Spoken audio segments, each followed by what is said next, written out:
नमस्कार, आप देख रहे हैं एबीसी इंडिया। मैं अमित भोबिया। इस वक्त मंडी डबवाली में हूँ। मंडी डबवाली का गांव और सदर थाना।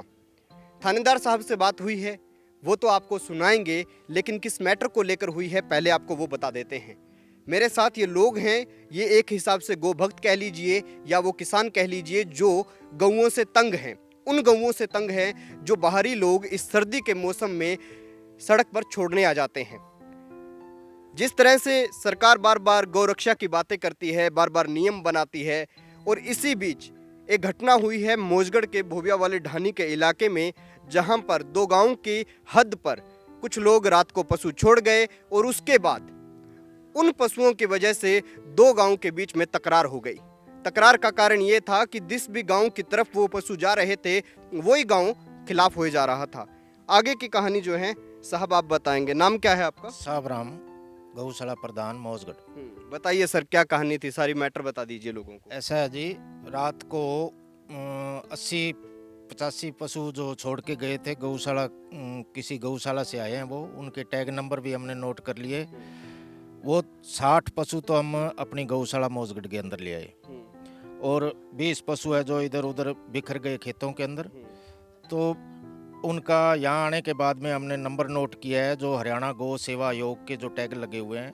अब हम गांव के कुछ मौजूद आदमी हैं, कमेटी मेंबर्स हैं, वो सारे सदर थाना के अंदर आए हैं।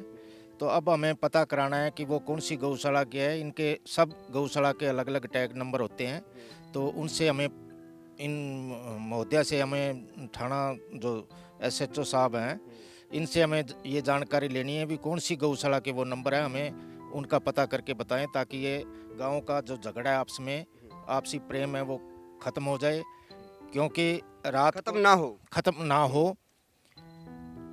मैं आपको बता दूं कि जिस टैग की बात ये कर रहे हैं, जिस तरह एक इंसान का आधार कार्ड बनता है, आदमियों का, औरतों का, हम सब का आधार कार्ड बनता है, उसी प्रकार से एक व्यवस्था है, सरकारी तंत्र में व्यवस्था है। वहां पर कुछ टैग लगाए जाते हैं पशुओं के कानों में।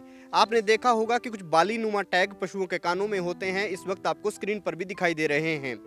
ये टैग जो लगाए जाते हैं, इन टैग का मतलब होता है, इनके ऊपर एक नंबर होता है, वो एक आइडेंटिटी बन जाता है कि ये पशु जो है इसका ये नंबर है, और ये पशु जो है कौन इसका मालिक है, क्या गौशाला इसकी मालिक है या कोई व्यक्ति विशेष इसका मालिक है। इस तरह की एक व्यवस्था होती है। तो उसी के बारे में ये बता रहे हैं कि टैग लगे हुए थे। अब पुलिस ने क्या आश्वासन दिया है?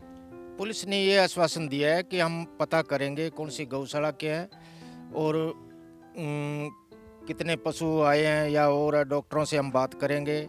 भी सीरियल नंबर जो है उनके अंदर, रजिस्टरों के अंदर नोट होता है, उनसे पता करके हम आपको बताएंगे। खैर, आपको बता दें कि शरद ऋतु है और शरद ऋतु में लोग जो हैं धुंध का फ़ायदा उठाकर आसपास के गांव से या अपने पशुओं को कहीं छोड़ने आ जाते हैं। इस बारे में जब हमारी थानेदार साहब से बात हुई तो उन्होंने क्या क्या, सुनिए। मौजगढ़ गांव के गौशाला की एक कंप्लेंट आई है, जिसने कहा है कि किसी दूसरी जगह से गौओं को किसी व्हीकल में डालकर और हमारे एरिया में छोड़ दिए गए, जिसमें कुछ पशु घायल हुए हैं और कुछ हमने धर्मशाला में डाल दिए हैं। तो इस बारे में जो भी कानूनी कार्रवाई होगी हम कर रहे हैं। अच्छा, इस मौसम में हर बार बढ़ जाते हैं पशुओं का जो ये छोड़ने का जो सिस्टम है, ये बढ़ जाता है, बहुत लोग छोड़ते हैं, इसकी क्या रीज़न है सर?